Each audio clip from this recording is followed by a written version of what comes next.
Question number 3. Do you still need to obey the 10 commandments of God? Leviticus 19, verse 18. Thou shalt not avenge nor bear any grudge against the children of thy people, but thou shalt love thy neighbor as thyself. I am the Lord.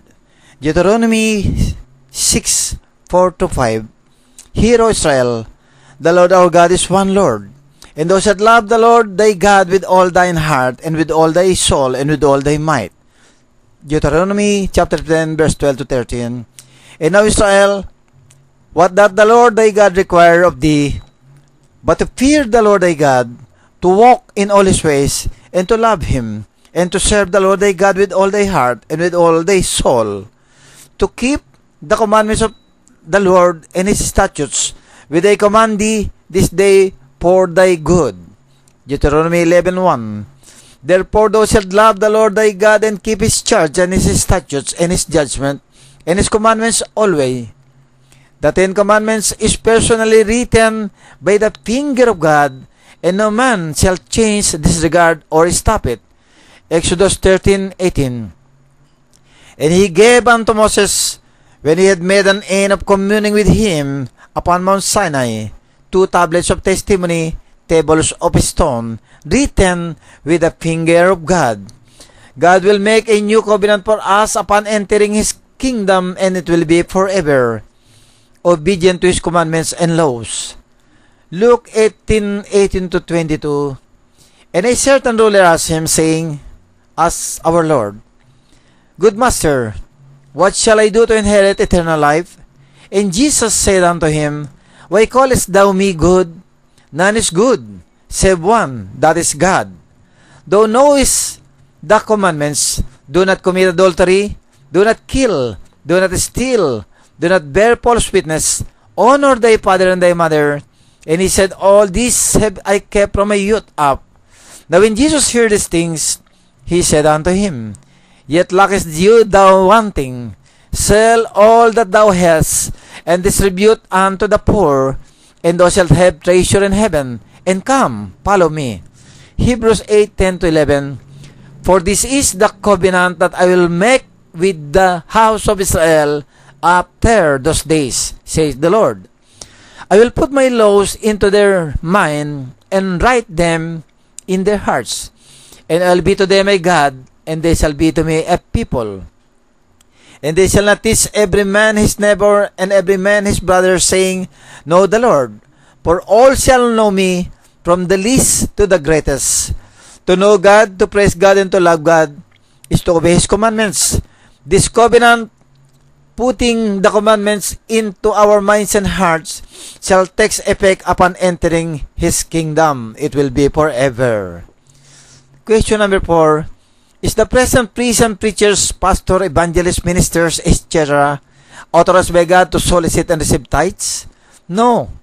Tithes of the 11 tribes of Israel are to be given to the Levite tribes, who are directly responsible for the works in the temple.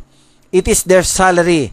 10% of the best tithes received by the Levite tribes from the 11 tribes shall be given to the chosen and appointed priests of God, the Aaronic priesthood, or Aaron's descendants.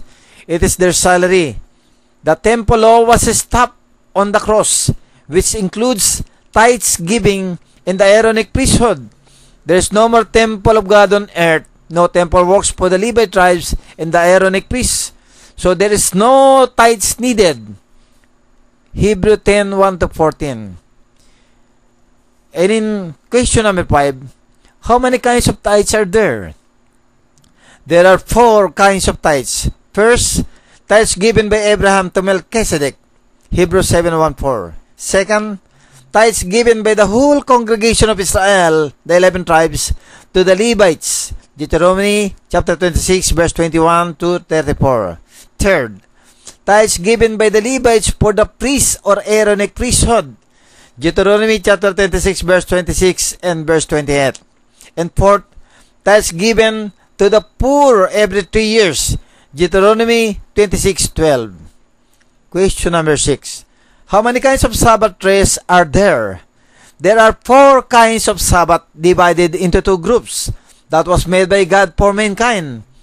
The first 3 happens on earth, and the 4th is in heavens.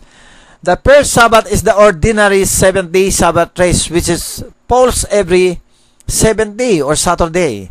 Exodus chapter 20, 9 to 11, and Leviticus chapter 23, verse 3.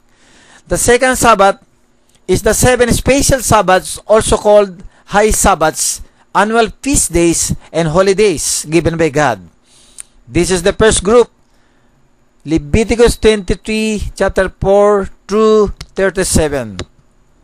The third Sabbath is the millennial Sabbaths, when Jesus Christ our Lord returns and rule on the new earth for 1,000 years as the Lord of Sabbath and the King of Kings on the 7th millennium as the Lord of Lords, King of Kings, and the Father God. In Revelation chapter 19, verse 11 to 16, the fourth Sabbath is the eternal Sabbath after the millennial reign of the Lord, King, and God Jesus Christ in the new earth on the 8th millennium of non-counting in His eternal kingdom in new heavens with His chosen children. The same shall be called children of Abraham in accordance to the promise, also known as Lord, Kings, and the living saints, called the way believers. Leviticus 23, verse 33 to 36. Note, the land need to have a Sabbath rest also every 7 years. This is the 5th Sabbath. Exodus 23, verse 10 to 12. Question number 7. Which one is the true day of rest and worship? Is it Saturday or Sunday? Saturday. The 7th day is the true day of weekly Sabbath rest and worship day given by God. It was never changed to Sunday, the first day of the week. It is Jesus' custom to preach and heal every 7th-day Sabbath. It is written in Luke chapter 4, verse 16, verse 31, chapter 13, verse 10, and Mark chapter 6, verse 2. Apostle Paul was called after more or less 15 years since Jesus' death, resurrection, and ascension. It is Paul's custom to preach every 7th-day Sabbath. Acts 13, 14 through 15, verse 27, verse 42 to 44, chapter 15, verse 21, chapter 16, verse 13 to 14, chapter 17, verse 2 to 4, and chapter 18, verse 4. Question number 8. Do you know how many heavens are there? There are a total of 10 heavens in heaven. The throne of the Almighty God is in the highest 10th heavens, and in the lower earth is His footstool. The book of the secrets of Enoch, chapter 3 through 22. In Isaiah 66, verse 1, this is what the Lord says, Heaven is my throne, in the 7th heaven and the highest 10th heaven, and the lower earth is my footstool. Now, can your mind grasp how huge the Almighty God is? That is why we all need to fear and respect Yah. On the 3rd heavens is the huge paradise of Eden, which Apostle Paul had mentioned in 2 Corinthians chapter 12, verse 2 to 4.